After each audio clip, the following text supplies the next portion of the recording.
So life comes a full circle for you. You started off with the IPL at Kolkataknightriders and coming back as a coach. That was a year I kind of just let go, if I'm being honest. I think as a cricketer, you're so driven and so motivated to achieve success that sometimes you can become quite...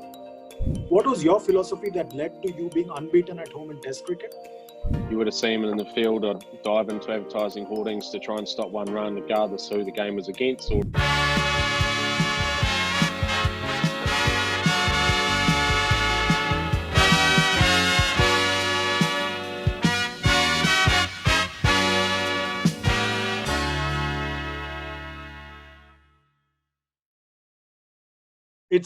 It's a privilege and honor to have somebody who's regarded as the transformation man of cricket.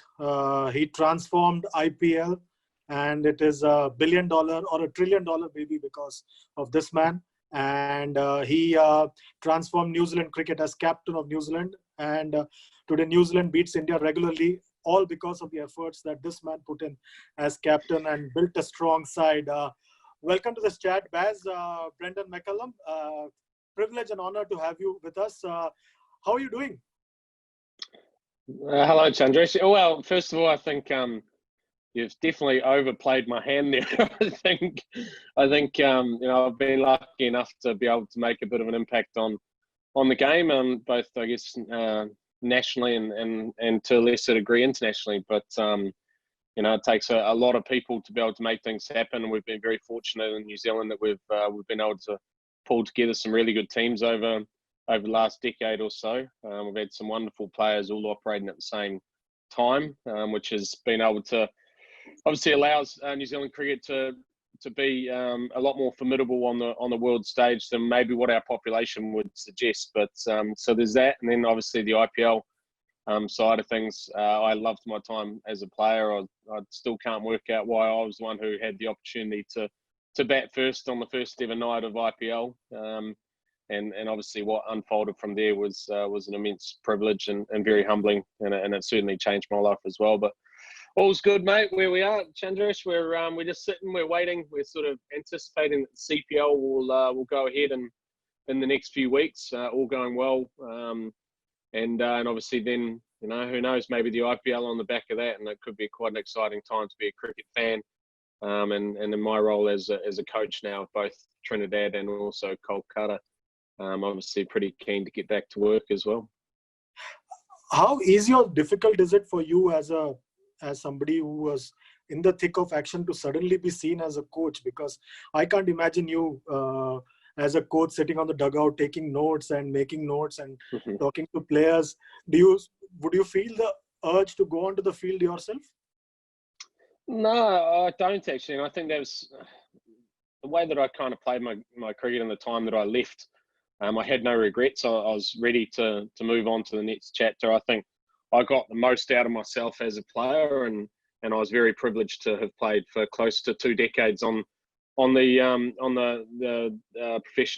professional game. So I had achieved everything I really wanted to in the game, and once you can do that, and then you know that you've given it everything, then you can turn that page, close that chapter, and move on to the next stage of your life. And I was very fortunate that the Knight Riders rang, and Venki Mysore rang me and said, we want you to be Trinidad and Kolkata coach. And I was very humbled and privileged to get that phone call from Venki, and obviously the support of Shahrukh and Jay. And I'm really looking forward to it. I love the challenge of it. I think coaching is probably just an extension of captaincy, but it's more working with all of the various personalities and characters within the side to try and get a cohesive team to kind of try and perform on the field. And I think sometimes as a captain, you can do that by leading by example, whereas as a coach, you've got to look at what are the strengths and weaknesses of everyone and try and find out what motivates them and work with what you've got. And I'm very lucky that in the 2 teams that I'm coaching, I've got 2 very good leaders in Karan at Trinidad and Dinesh Karthik at Kolkata. So different personalities, but I think they work really well, and they'll hopefully be able to prosper this season with some success for both teams. So life comes a full circle for you. You started off with the IPL at Kolkataknightriders and coming back as a coach. for Kolkata Knight Riders. That night in 2008, when did it sink in that you've done something remarkable or something out of the ordinary? Well, it was probably when Saurav Ganguly Datar came up to me and he said, "You realise this has changed your life forever." And I kind of knew what he meant at the time, but I didn't anticipate just quite what it really meant. I say it all the time that it literally changed my life. The opportunities that I've had beyond that, and the chances that I've been able to take because of that one night in Bangalore was something I'll never forget, and feel incredibly lucky to have had that honour, and I'm pleased that I was able to do something which has helped launch the tournament, which is now the most successful domestic tournament in the world, probably the most successful tournament in the world when it comes to cricket. And we know how much the game means to the people of India, and we know how much India means to the cricketing world too. And I think to have played a small part in that, it's pretty cool. So I feel very lucky. But it would have been that moment that Datar said to me, "Your life's changed forever." And a year later, when you scored 158 again, I'm sure there would not have been that many razzmatazz attached to it as it was that night in 2008. No, that's right. I was lucky enough to score 158, which seems to be the magic number for Birmingham Bears in the T20 Blast in the UK. But certainly a different feel to that one. I probably went unnoticed, to be fair. Whereas the one that night in Bangalore, I think every cricketer who was involved in the sport at that point in time was watching that night and seeing what was going to unfold. And I guess that's why a lot of people are able to recall it. And you score 158 in T20 cricket, and you go from there to face 559 deliveries, score 302 in 775 minutes against India. How does one change? What changes in your mind when you're doing that? Because it's mind-boggling that someone who can score 158 at breakneck speed in T20 cricket can bat for so long in a test match and save a test match. Yeah, it's a really interesting point. I'm not really sure. I guess I was captain of New Zealand at the time when we'd won the first test against India, who were the number one team in the world at that time. We needed to make a big statement. We were going okay as a cricket team, but we needed to make a really big statement, and this was our opportunity to beat the number one test team in the world.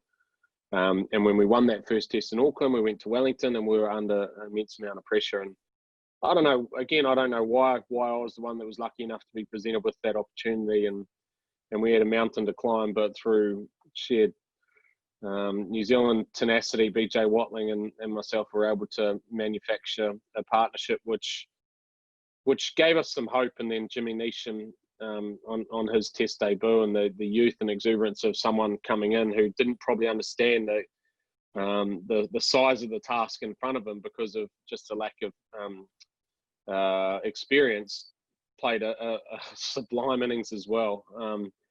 So it's really hard to understand, but I guess from one of the things I was most proud of through my cricketing career was not just my longevity, obviously playing 101 tests without missing one, but it was the ability to be able to change game plans. And one in T20 cricket, you're probably always known as a crash and bash type of player, but I was able to get a triple century and 3 double centuries, and those things don't hand them out. You've got to go and earn them, and that's one of the things I was most proud of, is that I was able to have the mental fortitude and discipline to be able to perform not just through longevity, but also through some skill and some application.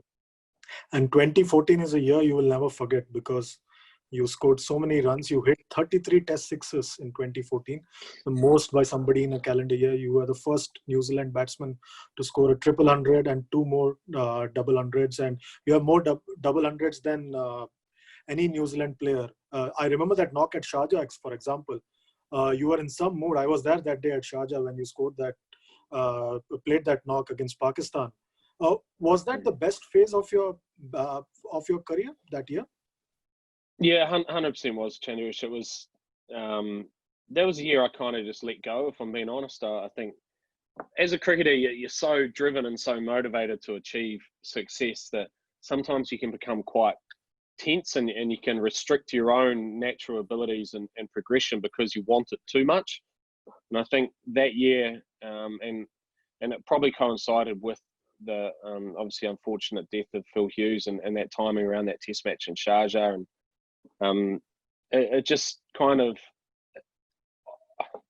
I kind of let myself go and just try and enjoy the game for what it was, which is it's a game, and you're playing with a group of brothers, and you're trying to achieve some special things on the international stage, but you shouldn't be paralyzed by fear. You should and relish the opportunity and relish the challenge, and go out there and play the game the way that you loved watching the game as a kid. And I used to love watching Viv Richards was my idol, and as was Alan Border, two very different players, but the swagger and the confidence of Viv Richards and his aggressive stroke play, and then coupled with the tenacity and determined leadership of Alan Border, they were two guys who really resonated with me. And so when I was a kid, I wanted to see the game played in a certain way. And I remember one night I said to myself, I need to play like this. This is what I have one opportunity on the world stage to live my dreams. So go out there and do that in the best way that you know how. And that's why I started trying to play a lot more free, but also try and couple it with some smart tactics and some discipline as well. And I think the results definitely flowed on from there. And that 2014 was a year I'll never forget. And it was an amazing 12 months lead into what then would be another life-changing moment, which was captaining my country in a home World Cup in 2015. So it was just an amazing couple of years. Chandresh, was playing with a group of mates who will be mates forever, and we achieved some pretty awesome things. And I think we got the respect of world cricket for how we went about our cricket, not just how we played, but also the way we carried ourselves. And yeah, there are times I'll never forget. Last few questions. Your captaincy was remarkable. I've been speaking to a few of your players who you captained, and reading Kane Williamson and the others talk about the kind of impact you had on the team. Kane Williamson said that you transformed the way they thought. Colin Munro has similar thoughts about you. What was your philosophy as captain? Because you played for a very long time under a captain like Stephen Fleming. What was your philosophy that led to you being unbeaten at home in Test cricket? You led them to the final of the World Cup. It started in dramatic fashion, but you really changed the mindset. What was your mindset when you were captaining New Zealand? Yeah, it's really hard to pinpoint, but I think first and foremost, my leadership style was learnt under Stephen Fleming. He's an incredible friend of mine. I consider him a great mentor, and he's always, even throughout the time I was captaining New Zealand, he was always an ear that I could he would lend to me, and I was always able to ring him up. I used him a lot throughout that period just to bounce ideas off, and probably the benefit of him being out of the game as well, it kind of his sense of clarity and the way that he delivers his messages was always something I was able to take a lot of confidence out of, and he gave me the confidence to be the leader that I became, and that's that in the end all I wanted to do was be a representation of myself, be the best person that I could be care about my team deeply, not just on the field but off the field, look after one another, understand what people are going through in their lives, because they come in at the age of 20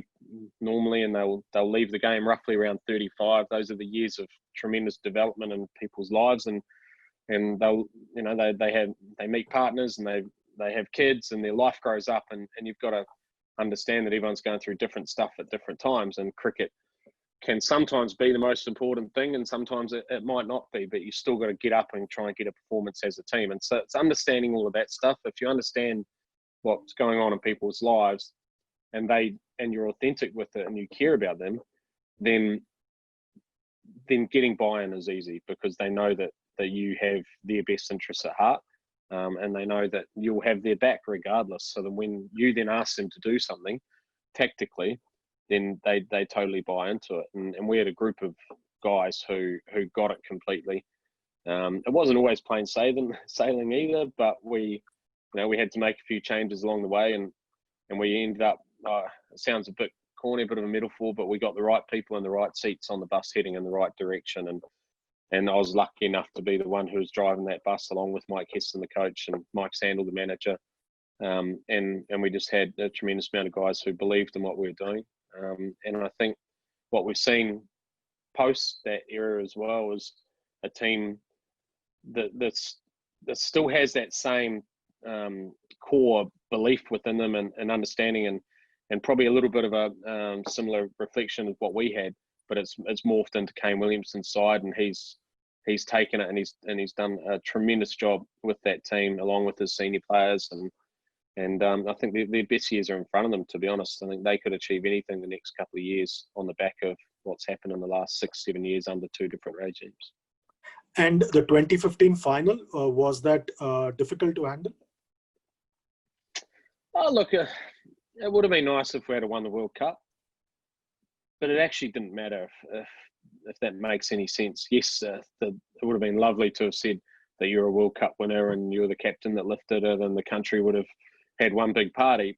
But the country had a big party anyway, and the impact that we actually had on our country and our next generation of cricketers, because of the way that we played, the style of cricket that we played throughout that 2015 World Cup, the way that the guys fully immersed themselves in our country and in the event itself. Walking through airports was like there was one big family. It was like a family of 5 million was supporting our cricket team, and I think that impact was greater than whether we lifted a trophy or not. Yes, it would have been nice to have had that ultimate success, but sometimes a team's better than you are on the day, and that was what Australia were in that World Cup final. But yeah, I think I still wouldn't change what happened. Those 7 weeks were, as we kept saying within the team, were the greatest time of our lives, and they certainly were. We had some amazing times, great memories, and the next generation that we'll see come through, who are those young impressionable kids who were probably thinking about playing rugby when the World Cup happened, may now choose cricket, and there's no greater compliment to what you've been able to do in your time as a cricketer if you're able to inspire the next generation to pick up a bat and a ball and want to play cricket for their country. Tamim Iqbal asked Kane Williamson recently in a chat, and he said, is it true that Brendon McCullum looked at 50-over game as a 40-over game? Because the way you batted, Tamim thought that you looked at it that way. Did you look at 50-over game differently, or did you look at it as an extension of the T20 format? No, I looked at it as a game of chess at times. It was a matter of you always needed to identify the opposition's strengths and weaknesses as well, and work out some areas where you need to make sure that you were very strong in because they were going to throw their best at you. And then there were some other areas where you looked at and said, if we can attack them in this area, then we may actually be able to really unsettle them. That'll give us our greatest chance. Look, the way I played, it was what our team needed me to do at the top of the order. Was they needed to know that the opposition needed to know that we're going to come after them for ball one, and we needed to try and land that first blow. And I wasn't very consistent at all, and I could have been much more consistent if I had have just dropped the level of risk down a little bit.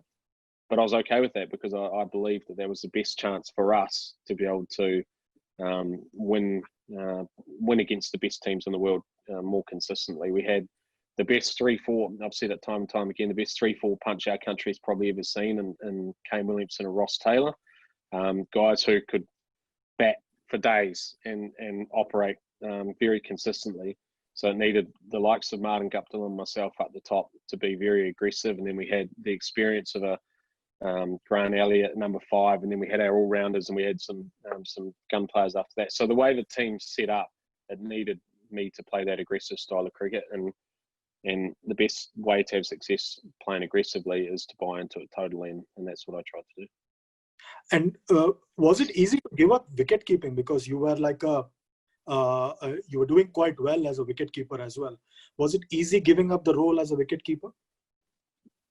No, it wasn't easy, and it was quite a polarizing decision at the time as well. Back here, I think a lot of people felt that I was picking and choosing what I wanted to do. I loved wicket keeping. It was what I did from the time I was 4 years of age to that time where I had to decide that if I wanted to continue to have a long career, then I needed to do something different. I've since had back surgery, and I had knee surgery and that as well. And I wouldn't have had the longevity in the game if I had have maintained my role as wicketkeeper batsman. So, what the other thing it did, it put me under a tremendous amount of pressure to command a place in the team as a batsman alone, and my statistics before that moment were not that good, and I was lucky enough that there was a vacancy in the batting position at the top of the order straight after I retired from wicketkeeping, and I managed to get a double century in my second test as an out and out batsman in India. So that kind of gave me a bit of breathing space, and then I was able to try to work into it. But it wasn't really until the last probably three years of my career that I felt completely at ease with where I was as a player, and I knew my game, and I was prepared to take the success or failure which came with the style of cricket that I was going to. You could have gone on for another 3 years. In your final test match, you scored 100 of 54 deliveries and broke one of your heroes' record, so Viv Richards. Was that an easy decision? Because you quit when people asking why, rather than why not. That's the ideal philosophy. But having scored the fastest 100 in Test cricket history, you could have gone on for another couple of years. Yeah, I could have, but the way I played the game, I was fully committed. You would have seen me in the field. I'd dive into advertising hoardings to try and stop one run, regardless who the game was against, or regardless of how much was at stake, or whether the fact I might be injured and rubbed out of a World Cup. It's just I couldn't play any other way. That was the way that was where I led. It was the way that I expected my teammates to play, and that was absolutely how I was going to play. And if I wasn't prepared to do all the hard work off the field that was required to play that way, or I didn't feel as if I could play that way on the field because my body was starting to wear a little bit, then the best thing was to move on. And I wouldn't have changed that again. There was a T20 World Cup which came right on the back of that test series, my final test series against Australia. And a lot of people said, why didn't you go to the T20 World Cup? Whilst T20, I love the game of T20. It's changed my life forever. Test cricket was always my passion too, and the ultimate challenge of you as a player and where you're at in your life and your career was on the field in a test match. And to have that opportunity, I was living in Christchurch at the time, so that was my the location of the final test match. To do it against our arch rival in Australia, and to be doing it as captain of New Zealand, it just felt like the right time to bow out. And I think even the gods would have to agree it was, because what unfolded was something which not many people get, those sorts of fairy tales, and I'll take that one, I'll store it away, and I'll have those fond memories forever. So yeah, I think I got out at the right time, and I also got out with no regrets about the timing that I was moving on. And I think, cricket's going to be a part of my life for the next 20, 25 years. And at some stage, you got to turn the page from being a player into your next role, which at this stage is a coach and also a broadcaster. And who knows where it goes from there. But the game's been good to me so far. But there's still a lot more to achieve in the game, just in a different way. Last couple of questions. Who was the winner always when you played with your brother Nathan McCullum in the backyard cricket? Who would win regularly? I'll let you try and work that one out, eh? If you ask him, I'm sure his answer would be completely different to what my answer would be. I actually caught up with Nathan just 2 days back, so it was good to see him. I haven't seen him for a while. He's doing really well in his life too. We always talk about the crazy opportunities that we had. We were only 2 kids in the family, and we used to play backyard cricket and dream of representing New Zealand on the world stage. And we both got the opportunity to live that dream, and not many people get that chance. So we always sit down, share a cold beverage, and talk about the old days when we get the chance. And how big a role did your dad play, Stuart McCullum, play in inspiring you towards playing cricket? Yeah, well, massive really, because he was a first-class cricketer in his own right. I think he played 76 first-class games for Otago, and we were always around a cricket ground growing up, and it wasn't so much about him being in the nets with us and throwing balls to us or grooving our technique or anything like that, but it was just the environment that we were brought up in was around a cricket a cricket field or a rugby field, and it was just.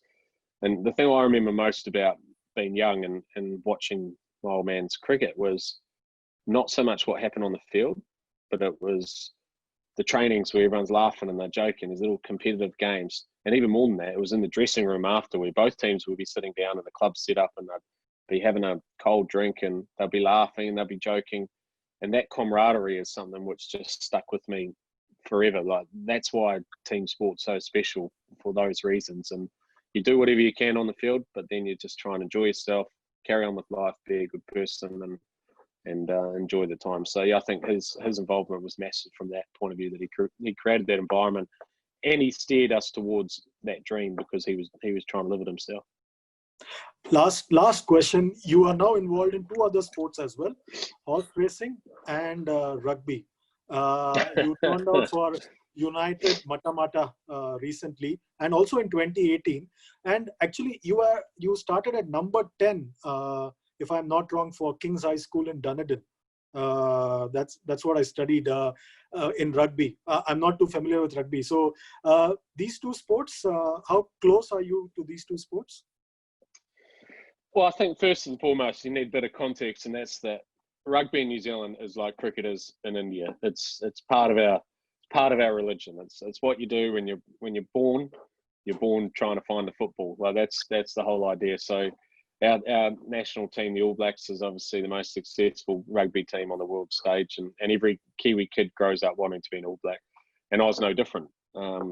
I was okay at rugby back in the day, but geez, the game's moved on pretty quick. It was 20 years since I played last, and now I'm getting the opportunity at the ripe old age of 38 to be out there playing what's actually a really good standard of footy. So I'm playing in the premiership team here in Matamata, which has its challenges, but I'm really enjoying it. Again, I like the camaraderie, and we live in a small town. There's only 8,000 people in our town here at Matamata. So rugby is a big part of the community, and it's great to be able to, when in your downtime, to be able to contribute to that community and to get out there and try and do your bit. There's no favours pulled out there, that's for sure. Everyone's sort of out there trying to knock you over, but so far we're going quite good. So that's rugby, and then horse racing. That's a massive passion of mine as well. Here in Matamata, we've got a little 10-acre block where all our horses they live. So we've got some brood mares and some young horses, and we race our horses and we breed, and it's not the most financial of games, put it that way, but it's something that we love, and we hope that one day we're able to breed a champion, and that's kind of always been my vision, is that you're going to try and do something. You're going to do it with the loftiest goal in mind. No different to cricket. We didn't win the World Cup. We had a good time along the way, and I'm sure with cricket, with racing, if we don't breed a champion, I'm sure we'll still have a lot of fun along the way. In fact, after your first game last week or the week before that, I saw a photo of yours on Twitter or Instagram, where you spoke about being in surgery. And I kind of wondered whether it is related to rugby. But then I read your caption and you spoke about the Brett Lee delivery from back then. Have you forgiven Brett Lee for that, for your visit to the hospital this time?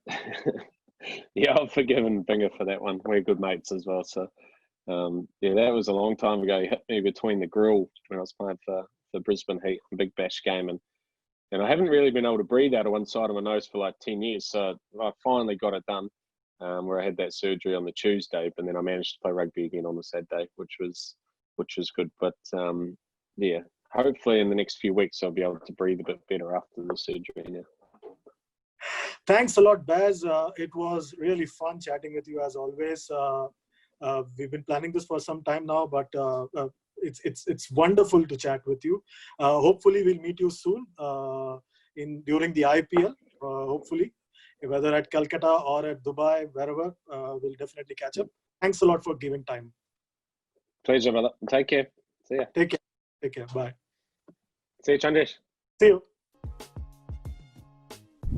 Please remember to like, share and subscribe the channel, and you can also donate and support the channel via the links mentioned below this video.